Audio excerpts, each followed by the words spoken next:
Kester. And then can you explain the open water swimming course and where it's going to be held? And is it in the ocean? Is it in a lake? How far is it?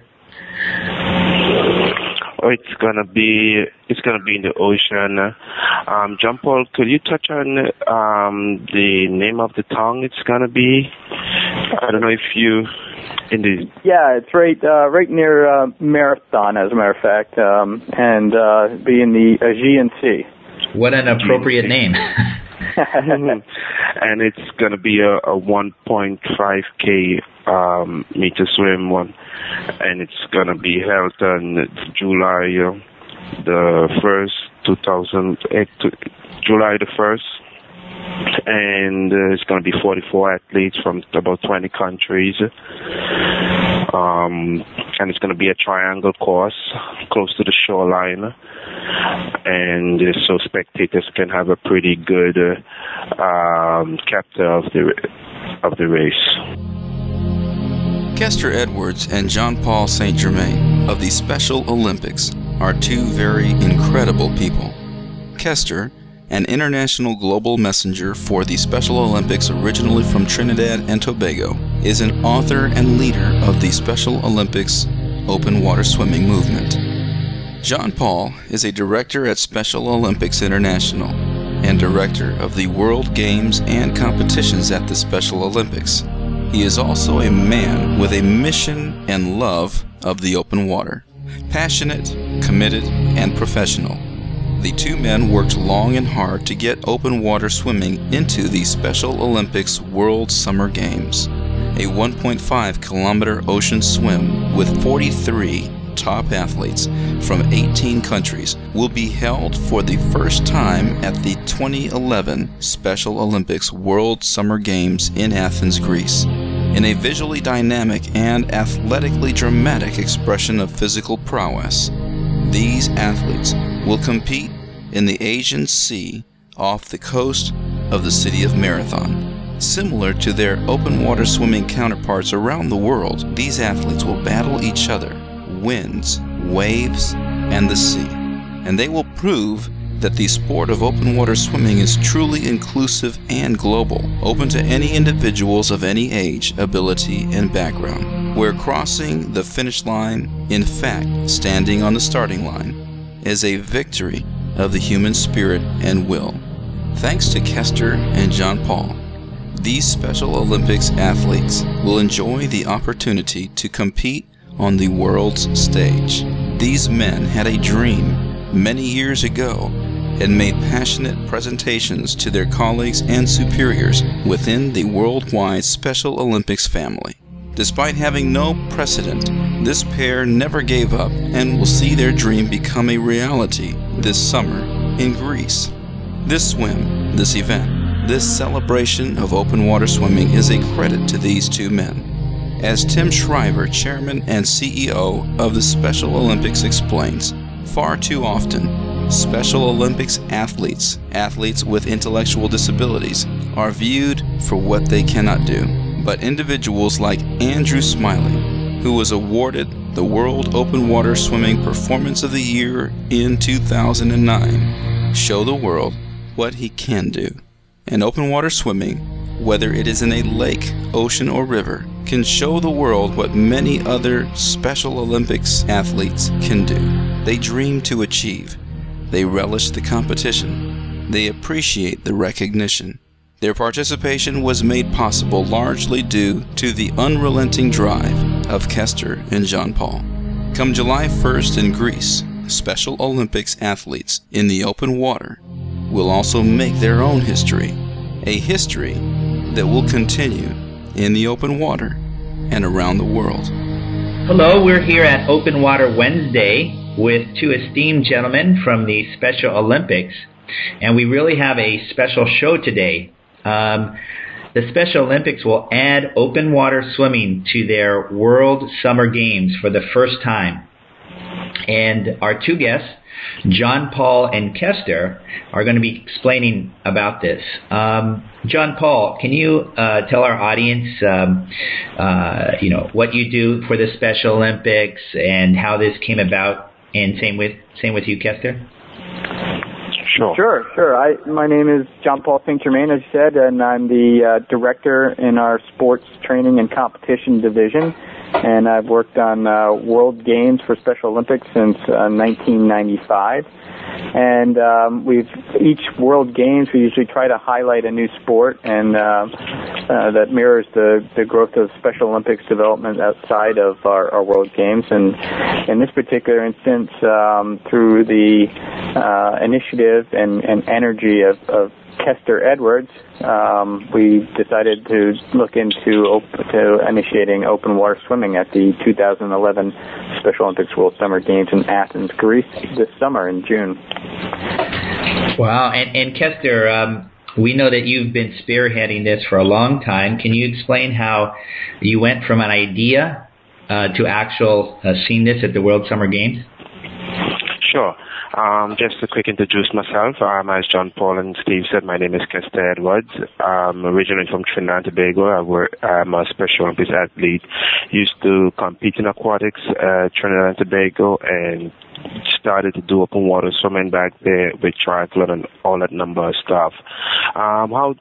In 2004, I was invited out to San Francisco at the Tiburon RCT, Tiburon 1 mile swim, and that's where I found my passion back again once I started living in the United States and working for Special Olympics. And I did the first open water swim in the U.S. at that race, and I fell in love with the fact of doing open water swimming, and even the challengeness of swimming in a 60 to 55 degrees coldness of water. That was very different for me for the first time, even swimming in a wetsuit. And I realized that we had 6 athletes from about 9 athletes from 6 countries take part in the race that year, and I told myself that if we could swim a mile, Special Olympics athletes can swim a mile at this event and this type of swim, then we definitely can do this at Special Olympics. And since 2004, I've been actually pushing, and every year after that at Tiburon, we keep bringing athletes from across the globe to take part in Tiburon. And I approached Jon-Paul and the World Games Committee and asked if we can look at open water swimming. Wow. I have so many questions based on your answer.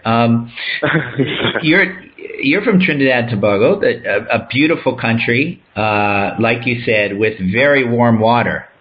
San Francisco Bay is again another beautiful part of the world, but its water is freezing cold. What was your sensation the very first time you touched the water, and how do you get from that to thinking that you can actually add a new sport to the World Summer Games? Well, I really wasn't know what I was getting into. I was swimming in the pool and doing laps, and then I get to San Francisco. I understand the water gonna be very cold, and I took a little cold bath. And when I get to San Francisco, and we decided to do a practice swim at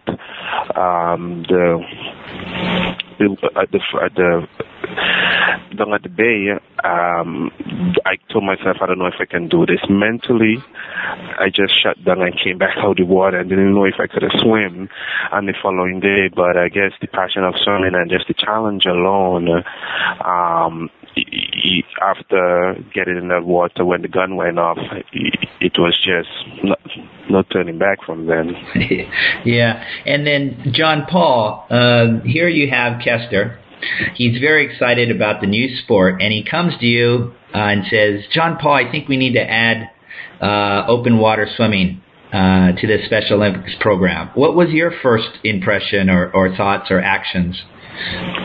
Well, I'm fortunate enough that I've been able to work with Kester over a number of years and know his determination and drive once he gets his mindset on something. So I was quick to expect that it would happen one way or the other. Not to say that there wasn't some trepidation and a little concern about it, but we offer other events, the marathon, for example, that are endurance events that, as Kester said, that people didn't think Special Olympics athletes could do. And and we're always about trying to push the envelope, push barriers, and really demonstrate what people with intellectual disabilities are capable of.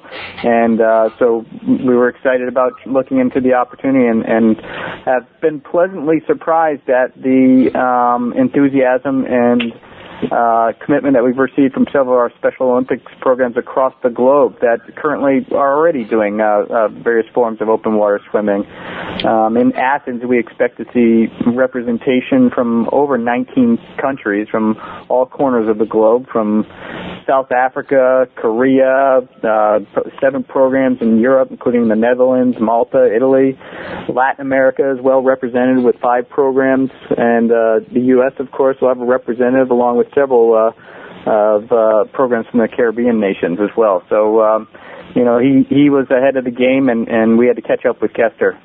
Yeah, say that again. I think he's still way ahead of us. But Kester, so now you tell Jon-Paul, hey, why don't we do this? Did you actually think you'd get all the way to the World Summer Games at first, or was this just a program that you wanted to introduce? You're correct. It's just a program I wanted to introduce. I really didn't know it would get to the World Games. But I think, I know it had a long shot. When I look at the number of years I've been compiling the numbers of Special Olympics athletes who has been coming to the Tiburon and swimming, and outside of Special Olympics, as Jon-Paul was saying, in various form of open water swimming, we actually been having a number of athletes, and I realized we had all these athletes who are competing outside of Special Olympics, and we needed to create a platform where we can invite our athletes to actually compete with one another with the sports like open water swimming. Yeah. And that's one of the great things about it. Yeah. Jon-Paul, I know when you introduce any new sport to any organization, there's some resistance, there's some questions. What were the big issues that your colleagues at the Special Olympics explained to you? I mean, it can't be easy for people to say, gosh, you're going to go swim out there in the big ocean with the sharks or whatever. What were some of their concerns? That's exactly right. The safety concerns immediately rose to the top. There were concerns about logistics of where can it be done, how will it fit into the schedule, and ultimately, do we have athletes that are capable of doing it? I think so far as we've been able to learn more about the open water swimming community, and first of all, what a supportive group it is, and how much work has already been done to make these events safe, and also we learned that, again, as I said, about several of our Special Olympics athletes that are already swimming long distances.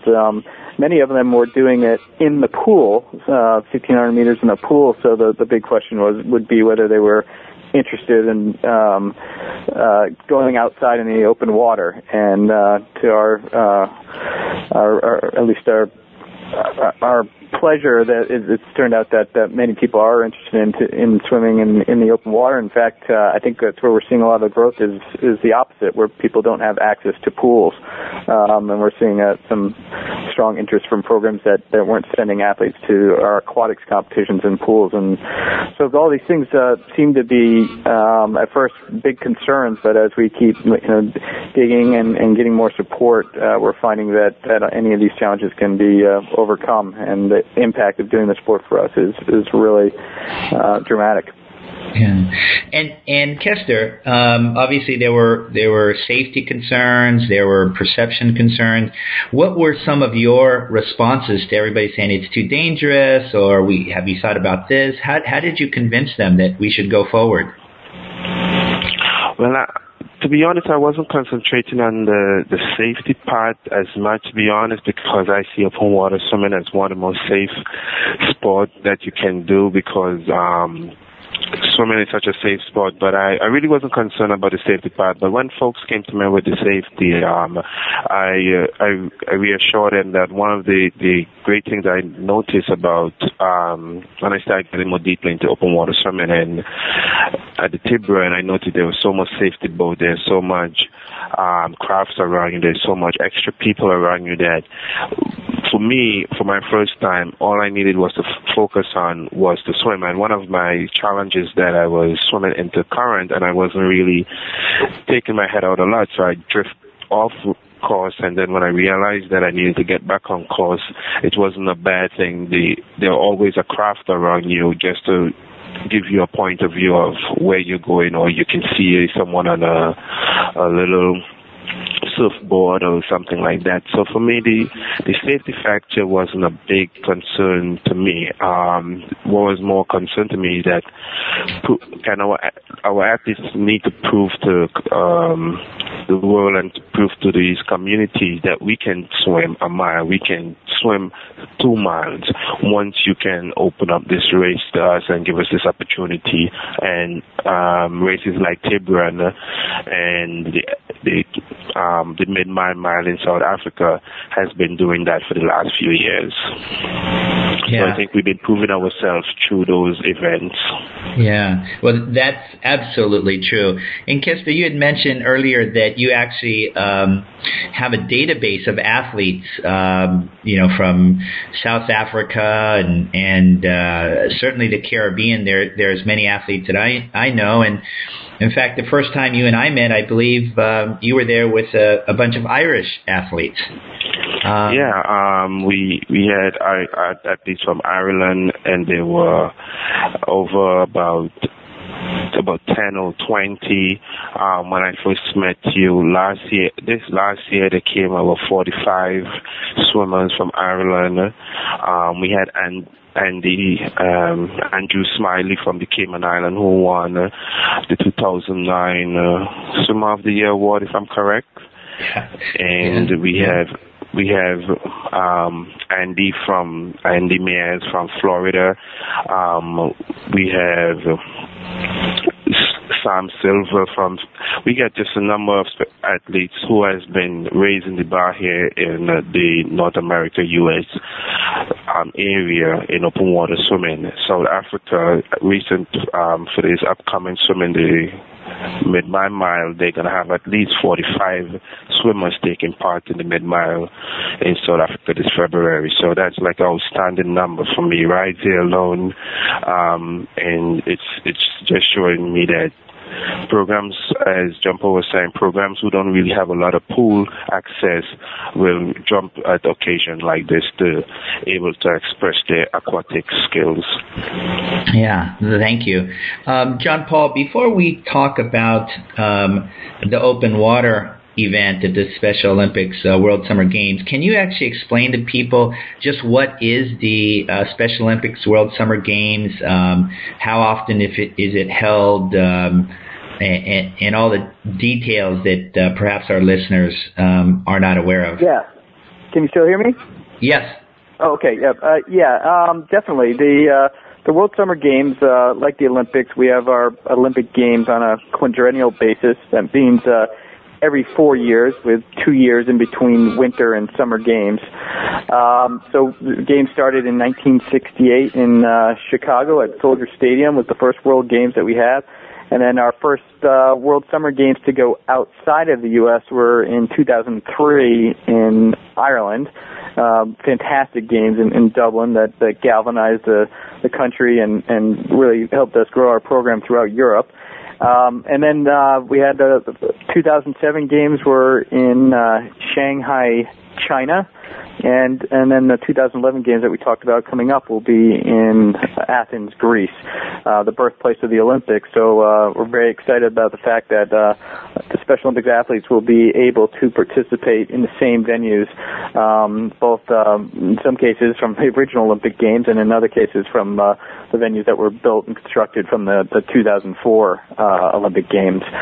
So it's a fantastic stage for us to demonstrate, first of all, the power of sport in general, and to really show off all the abilities of the athletes that we have on a global basis as our program continues to grow. And I understand there's a large number of athletes and spectators and coaches expected in Athens, correct? That's right. We'll have approximately 7,000 athletes and another 3,000 staff, assistant coaches, and delegate members to support that group. In addition, we have large contingents of family members that will come over. Good spectator base. We'll bring in a lot of VIPs and guests to really show what our event is all about. A volunteer group of probably 28,000 people, and as I said, it's about a 10-day event. We usually start off with a program which we call the Host Town Program, in which the teams will arrive and have time to acclimate, and they acclimate in areas throughout the nation of Greece, where they'll participate in cultural exchanges and practice their sport and get prepared. And fortunately, having the games in Greece means that they're actually calling it the Host Island Program, where several of the national Special Olympics programs will be based in various islands throughout the Mediterranean. So very exciting. Our biggest concern about that one is whether we'll be able to get them back to come in for opening ceremonies. But we're very excited about it. The opening ceremonies will take place at the original Marathon Stadium, so it'll be a really dramatic backdrop to our event. And of course, swimming and open water swimming is just two of the different venues that we'll be using. In addition to that, we have another 23 sports that will be taking place in venues in and around Athens. Wow. And Jon-Paul, can you also explain to our audience about the differences between the Olympics and Special Olympics? There are some competition differences, and I think we need to know about those to better appreciate what the open water swimmers are going to be facing at the World Summer Games. Yeah, absolutely.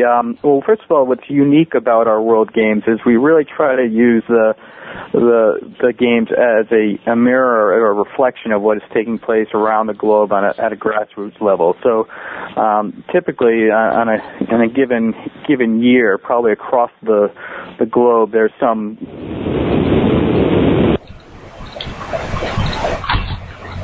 state level, county level, and down on. And to advance to each level of competition, rather than it just being purely based on your athletic achievement, what we do is we use a concept called divisioning, and we division our athletes in order to have the best competition experience available, regardless of their ability level. So the typical example would be in a 100-meter freestyle at the World Games, for example. We may have 10 to 20 different divisions, all competing for a gold medal, but they're based on they're grouped by similar age and, most importantly, ability. So in a typical race, regardless of whether you're watching the fastest or the slowest, the race should be very close and exciting. And that ensures that all the athletes have a true competitive experience. So in order to advance, what we do is anybody who wins their division, whether the fastest division or the lowest division, depending on if there's quota available, can advance to the next level of competition, which means as you go up in levels of competition, whether it's a national event or an international event, we're still going to have a representation of various ability levels at those games. So, for instance, in Athens, you're going to see some unbelievable athletes at the very top. We'll see, middle of the road, and we'll see some great competition even at the lower ability levels as well. And that gives people a really good picture of what we're all about, and it's probably the fairest system available. And when divisioning works well, we like to refer to it as the best in sport, because regardless of what race you're watching, it can be really inspiring to watch. Wow, that's excellent. Kester. And then can you explain the open water swimming course and where it's going to be held? And is it in an ocean? Is it in a lake? How far is it? Oh, it's gonna be in the ocean. Jon-Paul, could you touch on the name of the town it's gonna be? I don't know if you in the. Yeah, it's right near Marathon, as a matter of fact, and be in the Aegean Sea. What an appropriate name.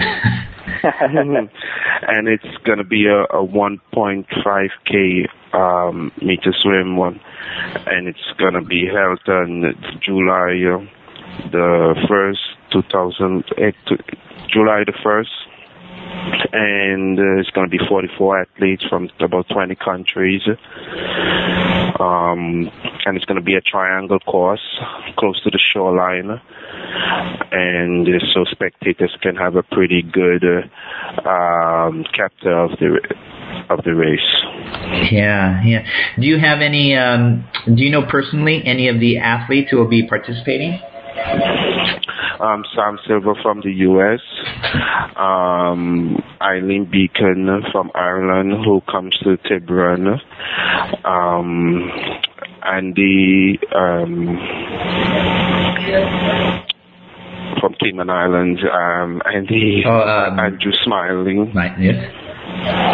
And a number. Well, those are the guys I'm familiar with. That is, I know who's going to be there. But there are tons of other athletes from the islands that I know who is going to be there from Curacao and Bahamas.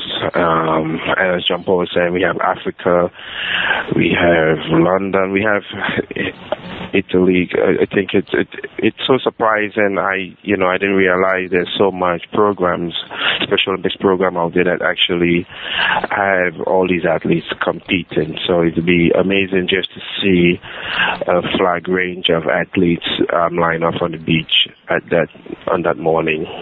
Yeah, and Jon-Paul, before the open water swim be held in the ocean, they're actually going to do another special event called POW, or Pool Open Water Training. And what is the purpose of that? Well, we're hoping, while this is the inaugural open water event for us, we're really hoping that this is a launching point for open water swimming development in Special Olympics. And in order to try to ensure that legacy happens, we're trying to demonstrate the sport to as many people as possible. So we're going to take advantage of the audience that we'll have at the aquatic venue, which is the third largest sport at the games, in order to do a demonstration of a pool open water swimming in the pool, and get some people a chance to get out of the lines and swim in circles and squares and whatnot in the pool, but to get a sense of what open water swimming competition is all about, and at least get some initial exposure to some of our top coaches in swimming throughout Special Olympics, and garner continued interest and grow the sport from there. Yeah, and if people are in America or Brazil or Australia, is there a website that people can go to and learn more about the open water swimming events at the Special Olympic World Games? Sure. We have a site called the Special Olympics Open Water Swim Club page, and you can go onto the Special Olympics website, and on your right-hand side in red, you're gonna see join in now, and you can click there and follow the direction, and you can join. You can join up, tell us all about your experience as an athlete doing open water swimming, as a coach, what it is to coach an athlete doing open water swimming. You can speak about how you ask questions. They're going to be the rules, testimonial from other athletes on this website. So this website is going to be the driving tool, and hopefully we can form clubs around the world of athletes sharing their experience and pictures and all that good stuff of what what they're achieving in open water swimming. Ah, excellent. What is that? Can you tell us the website address, the actual website address? www.specialolympics.org, open water swimming. Okay. Yeah, that's one word, specialolympics.org. And as Kester said, the site includes a number of stories that are already happening within Special Olympics open water. But most importantly, what we're trying to do is get people who are interested in helping us grow the sport to get on there and trade some ideas and exchange best practices and find ways in which we can continue to get support and help our Special Olympics programs at the local level introduce the sport as well. Yeah. So if a swim coach is out there, a parent, a school administrator, anyone knows of a particular athlete or program, the best thing for them to do is go to the website and send you information. Is that correct? Yeah. Absolutely. Once they go, and they will see my name, because they can contact me by email, kedwards@specialolympics.org, all that's one word, and my phone number 202-824. They have my wrong number here. Need to fix that, but they can contact me by my email address, kedwards@specialolympics.org, yep. Okay. And then last question to both of you gentlemen is, if someone is interested in volunteering, helping, doing anything, what is the best way for them to do so? Yeah, once again, Steve, I think the best thing would be to refer back to our specialolympics.org website, where there is a program locator there. Okay. And you can find out very easily exactly where the local Special Olympics office is in anyone's particular area. Of course, if anyone has any challenges, Kester's right there too. We can give him a ring and he can help out. But as I said, the site's fairly intuitive in terms of finding out where that local contact is, and that's the best way to get involved directly. There is also the Special Olympics. Athens has their own website as well, which you can find a link through specialolympics.org. Thank you very much. And I have one more question. If you had to describe this opportunity in the open water world at the World Summer Games, just one sentence, what would that be? I'll put you on the spot first, Jon-Paul. Let's see, one line. I would say that the open water experience for Special Olympics athletes is going to be one of inspiration, liberation, and really just another act of showing their abilities and their courage to get out there and try new things and stretch the boundaries and limitations that other people perceive that exist, and that has an effect across the board, not just on in the race or on the athletic field, but it transfers over to their role in society and employment and seeking friends and contributing to society in general. And the open water environment is one where it really can dramatically display that effort. Thank you. And Kester, a sentence describing this? Well, I have to quote our founder, Mrs. Shriver. She always say, "Look how far we have come." And for me, growing up in Special Olympics and looking back of when I started swimming and seeing and swimming with people with intellectual disability and seeing assisted swimming and seeing folks doing kickboard and assisted walking, and now we are advancing from pool to the open water. I think Mrs. Shriver, she's not here to actually experience this when swimming was one of her passion and one of the ways she started the movement, and to see that the ocean or a body of water is no boundary for a human being, and we are conquering the globe. We are conquering the water now, and I think this is a great